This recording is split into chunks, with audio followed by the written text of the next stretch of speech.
Hello students, welcome back. Today we are going to study a new chapter, Tea from Assam. This is part of our unit Glimpses of India. It is from our book First Flight.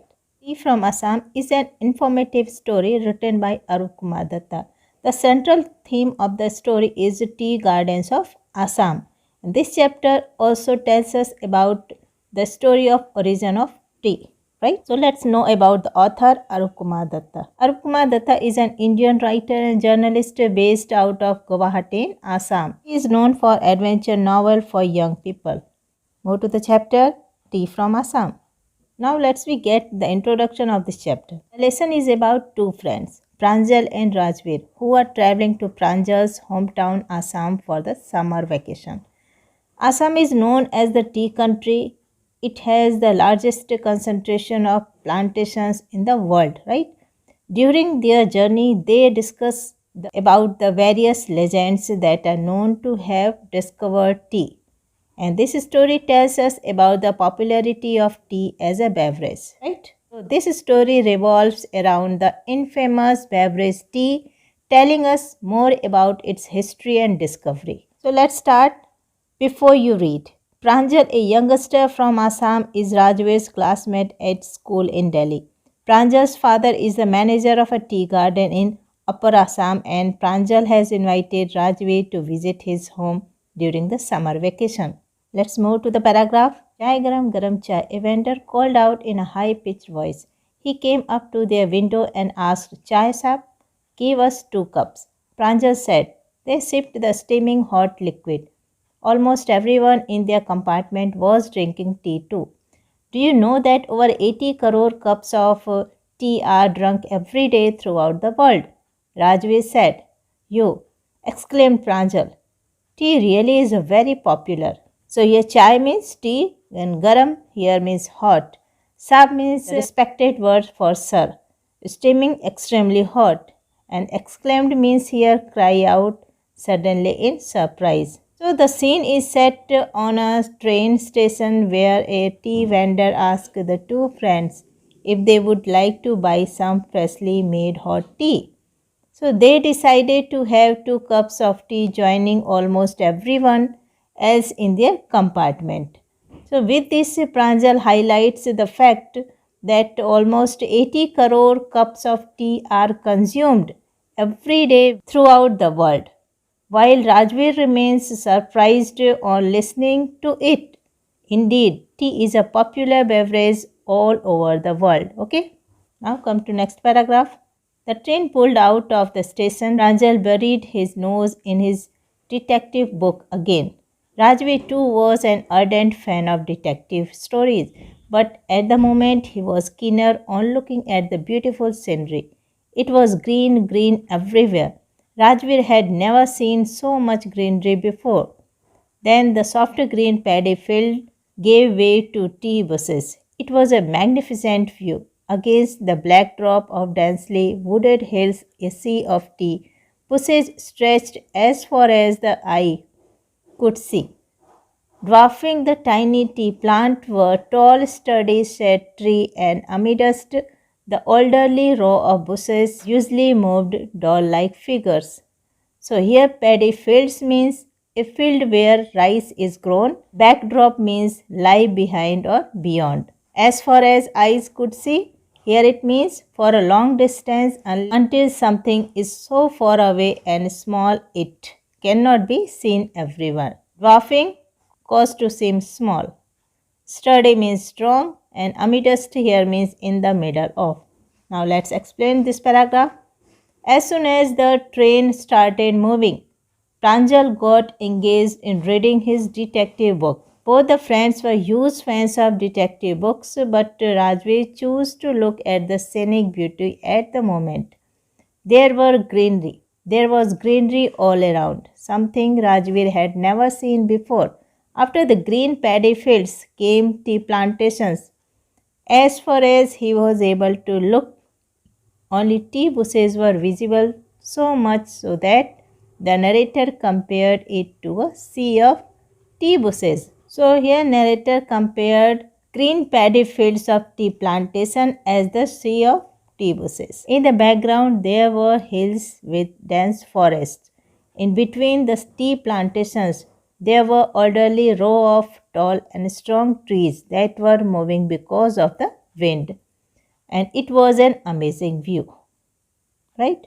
Move to next paragraph. In the distance was an ugly building with smoke billowing out of tall chimney. Hey, a tea garden, Rajvi cried excitedly. Pranjal, who had seen, born and brought up on the plantation, didn't share Rajvir's excitement. Oh, this is a tea country now, he said. Assam has the largest concentration of plantation in the world. You will see enough garden to last you a lifetime. Here billowing means moving or flowing outwards, and concentration means here cluster. As the train was moving, next Rajveer saw was an ugly looking building with smoke coming out of it, and it was a tea garden. Rajveer got excited, but Pranjal, who had seen all of it during his childhood, didn't match up to his friend's level of enthusiasm because Pranjal, who was familiar with this scene because he had brought up his childhood in that place, Pranjal tells him that they have entered Assam, which is known as the tea country. The state has the maximum number of tea plantations in the world. Right? I have been reading as much as I could about tea. Rajvi said no one really knows who discovered tea, but there are many legends. What legends? Well, there is one about the Chinese emperor who always boiled water before drinking it. One day, a few leaves of the twig burning under the pot fell into the water, giving it a delicious flavor. It is said they were tea leaves. So, before visiting the tea country, Rajvi read a lot about tea and how it was discovered. There were numerous theories, and one of which was about a Chinese emperor who had a habit of drinking boiled water. And once upon a time, when he was boiling that water, few leaves fell into it and it tasted delicious. It is said that those leaves were tea leaves, right?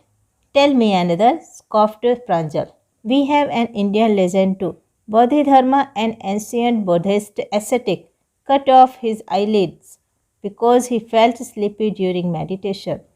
10 tea plants grew out of eyelid. The leaves of these plants, when put in hot water and drunk, banished sleep. Tea was first drunk in China, Rajveer added, as far back as 2700 BC.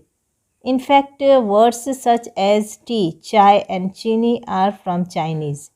Tea came to Europe only in the 16th century and was drunk more as medicine than a beverage. Here, ascetic means characterized by severe self-discipline. Indulgence here typically for religious reason.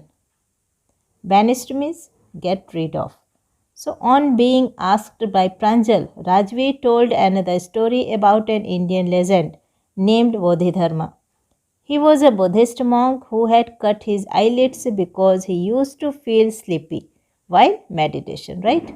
So eventually tea plants grew out of his eyelids, which upon consuming after boiling with water helped in getting rid of sleep. Further, Rajveer highlighted a few facts that stated that tea dates back to 2700 BC and was first consumed in China. All such words such as chai and chini have originated from Chinese language, and tea was introduced to Europe quite late in the 16th century, where it was considered to have medicinal property. To next paragraph. The train clattered into Mariani Junction. The boys collected their luggage and pushed their way to the crowded platform. Pranjal's parents were waiting for them. Soon they were driving towards Dekiabari, the tea garden managed by Pranjal's father. An hour later, the car veered sharply off the main road. They crossed a cattle bridge and entered Dekiabari Tea Estate. Here, clattered means loud sound made by train brakes, and veered means change direction. So the train had stopped and boys reached their destination, where they gathered their luggage and deboarded the train only to find a platform that was too crowded. Pranjal's parents had come to receive them. After almost an hour, they reached Dhakyabari, Pranjal's tea garden, after taking a turn and making their way through a cattle bridge, right? On both sides of the gravel road were acre upon acre of tea bushes, all neatly pruned to the same height. Groups of tea pluckers with bamboo baskets on their backs, wearing plastic apron, were plucking the newly sprouted leaves. A gravel means small, rounded stone often mixed with sand, and pruned means cut away from tree. So let's explain this paragraph. Their tea garden was stretched upon a vast area of land. All the bushes were cut to the same heights and they had been taken care of. On the fields, tea pluckers were seen wearing an apron and carrying the bamboo basket in order to pluck the freshly sprouted leaves, right? Pranjal's father slowed down to allow a tractor pulling a trailer load of tea leaves to pass. This is the second flush or sprouting period, isn't it, Mr. Barua? Rajveer asked. It lasts from May to July and yield the best tea. You seem to have done your homework before coming. So Pranjal's father said in surprise, Yes, Mr. Barua. Rajveer admitted, but I hope to learn much more while I am here. Yes, sprouted period means when a plant sends out new growth. So on their way to the field, Pranjal's father gave way to a tractor that was loaded with tea leaves, right? On seeing this, Rajveer flirts by mentioning that this is the second sprouting period of the year that lasts from May to July and gives excellent yield. So Pranjal's father, who seems impressed, replies that he seems to have done a lot of research before coming. So here tea from Assam is supposed to be the best kind of tea in the whole world. The best yield comes from May to July every year, right? Here also Pranjal's father was surprised when Rajveer showed how much he knew about tea by saying that it was the second flush or sprouting period and that it lasted from May to July and yielded the best tea, right? And also in this chapter very descriptively and beautifully showed about the beautiful plantation of tea. Students, that is all about the chapter Tea from Assam. Through this chapter we had learned that Assam has the largest concentration of plantation in the world, and during their journey they discuss about the various legends that are known to have discovered tea. And this story tells us about the popularity of tea as a beverage, a refreshing drink. So that is all about the chapter. Thank you all of you. Study well.